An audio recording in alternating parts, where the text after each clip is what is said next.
Howdy, howdy. Hey dude, how's it going? Hey, man. Nice to see you. Yeah, you too. I've never done an Instagram live. Welcome aboard. Fucking I weird. was I was trying to think. When did we meet up for lunch? Has that been a year? Almost, yeah. Man, that's crazy. Time has gone by real fast. Yeah, dude, it's October and we have a bike rally we're going to, and the last one we were at, we kept saying like, "Oh, it's coming up real soon in October," and that was June, and we were joking, but like it was. Yep. October was really quick. So what we do here is I post these videos. We do them live, and then I post. Instagram has you post them all, like automatically. And then the Rugged Revival podcast will take that audio and they'll put it on all their streaming services. So and then they'll put like the video on their YouTube and their socials too. So Sick. um, yeah, so hopefully get you a little attention from across the pond. First question though, I didn't even think about this though. Do you guys ship worldwide, right? Yeah. And then have you had to like change any of your shipping just with like any of the tariffs or shipping costs? No, we're going out, not coming in. So it Okay. doesn't really matter. We have basically had no negative effects from the tariffs because we never used slaves to make our shit. So it didn't matter. Like our stuff gets printed 10 minutes from my house. Okay. Uh, it gets printed by like guys that I know. Um, and basically going out, we haven't run into anything. The only thing that can be annoying is customs in countries that are less developed, right? So like sending to England isn't really a problem, right? Or Australia. But if we go to like a place like Bulgaria or Latvia or Brazil, it can be questionable. Gotcha. Okay. All right, well, let's get into it, man. So what was the inspiration for Live Forever, Die Whenever? Yeah, I was living in San Francisco and I was doing a lot of drugs. I couldn't think of another term for that. Um, and about every 2 weeks, I was doing mushrooms, and there was a variety of other things involved.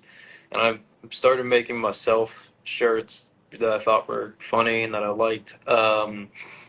And then when I moved back from San Francisco, I stopped in Joshua Tree with my buddy, and we did what you do in Joshua Tree. And I had a realization where I was like, I should have a t-shirt company, and it should be called Live Forever, Die Whenever. And I haven't done mushrooms since because Terrence McKenna says when you get the message, hang up the phone. And I'm Oh, I thinking love that. to myself out. I always live by that. I can pull myself in and out of stuff.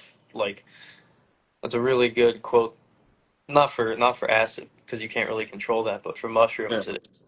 Um, and yeah, I mean that was it. And then it took 2 years to really figure out what I was doing. I didn't know how to design anything aside from like big block text on a shirt. Okay. And I didn't know how to run social media really, or I don't know how to do anything. And then right around the time that I got married, which was October of 2022, and that was like 3 years ago. We hit 10,000 followers on Instagram, and that was really the time when I was like, oh, I kind of get what people want and how to do this. And we pivoted from there, from what we originally started with a little bit, where we were doing a lot of bootleg, like old country shirts. Hmm. And then, I mean, we got like too big to bootleg anything anymore, right? So, like, I started getting, like, I got an email from Johnny Paycheck's son. And it was basically like, hey, you got to stop this or we can do licensing. And I was like, well, that's better. And then, we have George Jones licensing. But I got to the point where I was like, I don't want people buying this shit because they like someone else. I want them buying Right. it they like what we're doing. I also don't Yeah. want to 15% off the top to someone. Yeah, I was really curious about that because I've been on board since pretty much the beginning, and I've bought like a ton of your shirts. In fact, Jackie took a bunch of them and she's making them into a quilt for me. Oh, really? I'm Um, gonna do that when you're done. yeah. So, so you moved away from the bands, and that's cool. So, how do you decide now what to put on a shirt? I mean, well, we will do like band stuff if it's with the artist directly, uh, Okay. especially if they're newer. You know, like we did the Ben Todd shirt Yeah, and that's a good one. for his new record. Well, I mean, it's not new anymore, but it was a year ago.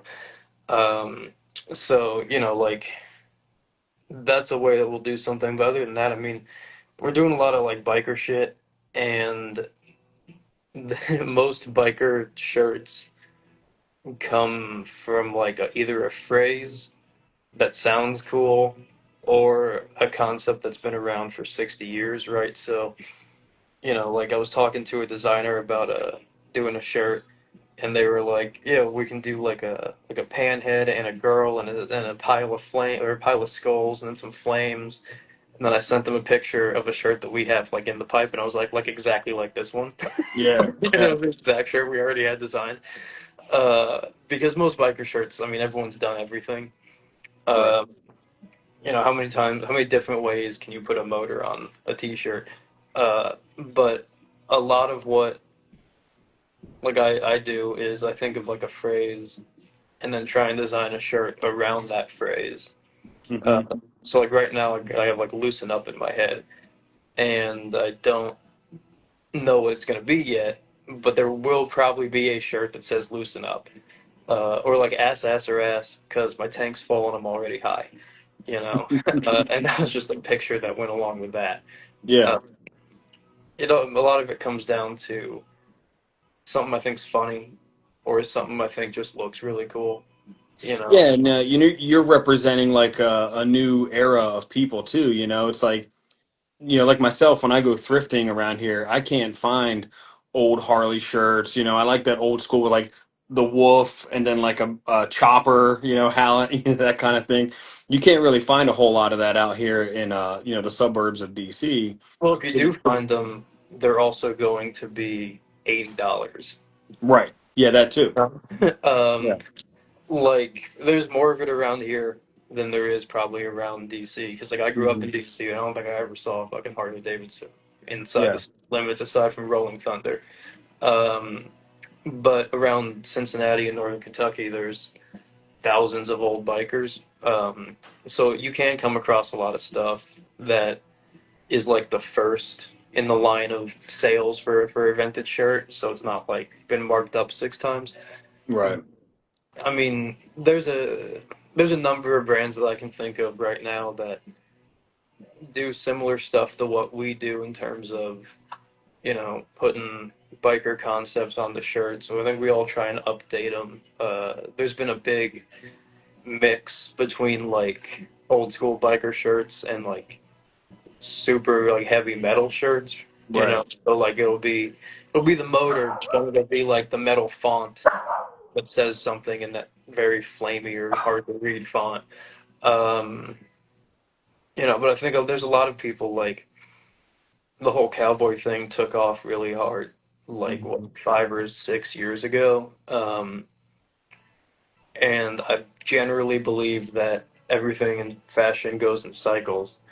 So if you look at the cycles of when there's been cowboy peaks in fashion, they are almost always followed by biker peaks for Right. some reason, right? So if you go to the 50s, there was a big cowboy thing, and then the wild one came out, and then it was a big Hmm. biker thing. If you go to like the late 60s and stuff, everyone was like, oh, LA cowboy, it's a cowboy look, and then it was like, wait a second, what about like Easy Rider and Hell's Angels on Wheels? And it'll always follow the cowboy. Because it is like, I mean, historically, it's also the next evolution of what a cowboy is. There's a lot of similarities, bikers and cowboys, outlaw on a horse, or a motorcycle. But we're in a point right now where a lot of people who don't ride do want like biker things, and also there's a much bigger market for it because women in motorcycling, like actually who ride, has more than doubled in the past 10 years. So it went from like Yeah. 9% in 2011 to I think it was 18% by 2020, and so it's higher than that now. So the market's like exploding. Yeah, I've seen that too. One of my friends rides with, I believe it's called Babes Ride Out. Yeah, Yeah. I think they're based out of New York, if I remember correctly. Yeah, that's cool. So, uh, I've seen the styling of your shirts change quite a bit, and even like the material that you've used. I think you might have been the first shirt that I purchased that used comfy colors. What are some of your favorite blanks to work with? So, I mean, at first, the styling, the designs changed because I got better at it. I just Yeah. want to put that out. And then if I got to the point where if I also don't know how to do something, I know someone that can pull that off, and then they will. Uh-huh. Uh, but I mean, in terms of blanks, we've been through Comfort Colors and LA Apparel. I had some samples printed on Shopware and I hated it. Uh, and I don't love LA Apparel. I like that they're all made in America, and I Hmm. like the general concept, but they run about a size too big, and that's a massive pain in the ass if you're constantly getting people that are like, this is a size too big. I ordered a medium, and it fits like a large or an XL, and you gotta fucking return it. I mean, Comfort Colors are good. A lot of the basic like shirt printing stuff I learned from people who print for like Dead and Co tours and things like that. Um, Nice. and for like a while there, Comfort Colors was the gold standard of it. Um, Now we don't print on Comfort Colors anymore. We print on something else. Uh, Basically, Comfort Colors is a great shirt, but it's absurd to spend $9 on a blank. Hmm. Um, so, and it's funny because like Hanes and Gildan got a lot of shit because they were considered to be bad shirts. And the baseline of those that you find in like Hobby Lobby and Michaels are bad shirts, but they have like a lot of different shirts. Right. It's not just those one model each. Hmm. Uh, so we've been printing on I don't remember the exact name, but it's a Gildan because we have our own tags in them, so I can't even go look. Hmm. Um, but it's a Gildan, not a base model, and it's basically a comfort color shirt. That's like cheaper.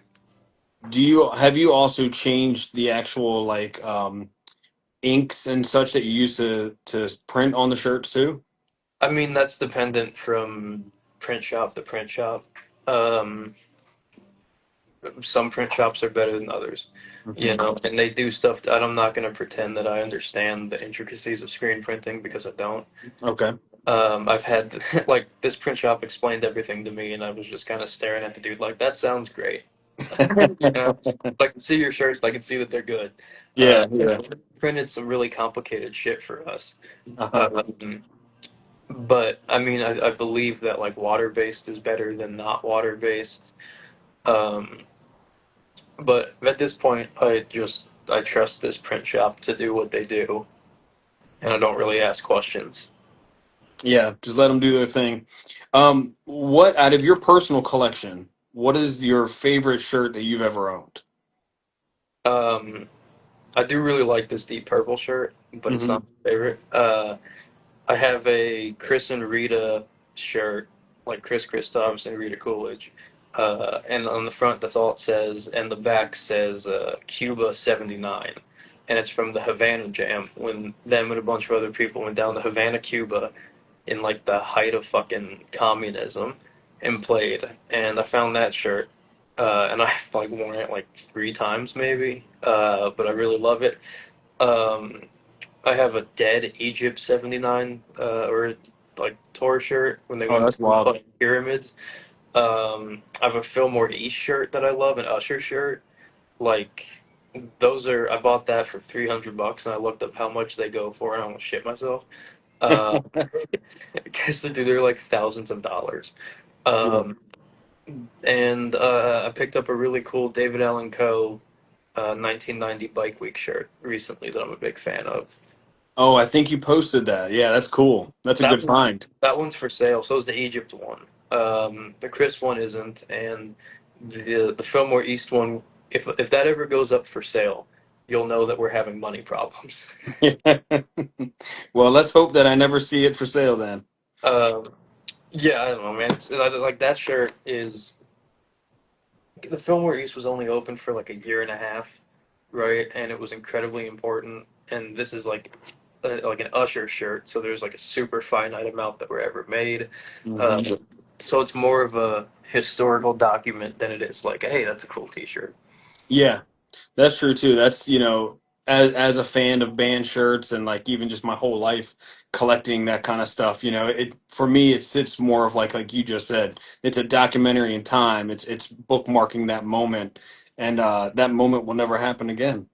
What's your dream shirt to make? Like, if you could work with anybody or anything, what would you want to do down the line? I mean, all of the answer. I mean, it would be cool. Like, it'd be cool as a person to do this, but a lot of it comes down to monetary shit, right? Like, if Sturgill Simpson was like, "Hey," or his not him, but his fucking people, were Right. like, "You wanna do a shirt for our next tour?" That would be great because it would be a lot of money, you know. Or if Hmm. Harley Davidson was like, "You want to do a Harley LFDW collab?" That would be great because it would be a lot of Yes. money and there's a big machine behind it. Um, so like it's more that I would like to expand with designs than Mhm. like I can do whatever I want to do now, you know. So if I have a dream of a shirt to make, I'll just fucking make it. Right. um, Yeah. it's more about like a partnership that could happen that would be exciting than the actual shirt itself, you Yeah, know. yeah, I agree with that. That's cool.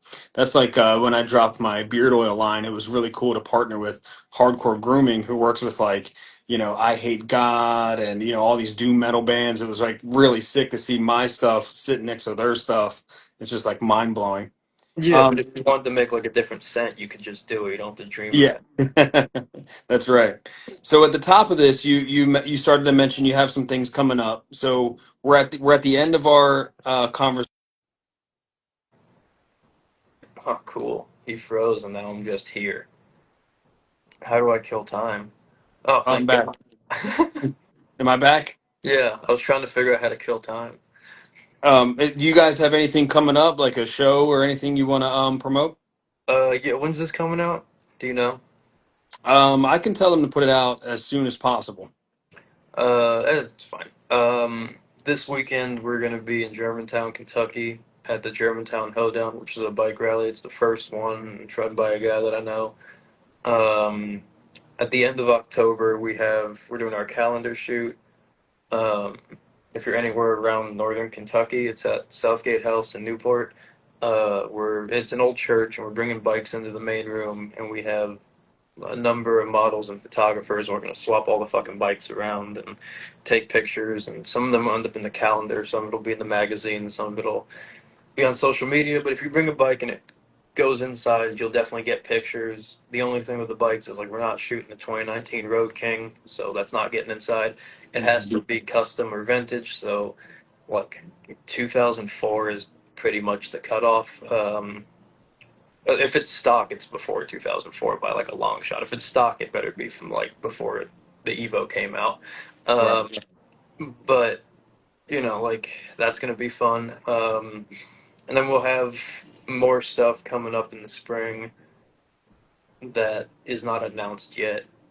Uh, but we're just doing All right. shit and trying to put out cool, good stuff. And we're gonna have another bike giveaway coming up, so follow us for that because the last one we did. Tickets were $27, and a guy bought one. He won a whole motorcycle, and I gave him $500 on top of it. So, That's so wild. stay yes, he was actually from Richmond, Virginia too, which is fun.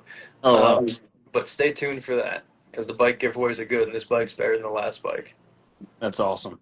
Well, look, man, I'm a big fan of what you're doing, and I appreciate you carving out some time to chat with me. So we keep these short and sweet. So I'm gonna let you go, and until we talk next time, thanks, Yeah, man, brother. I appreciate it. Thank you. All right, we'll talk soon. Bye.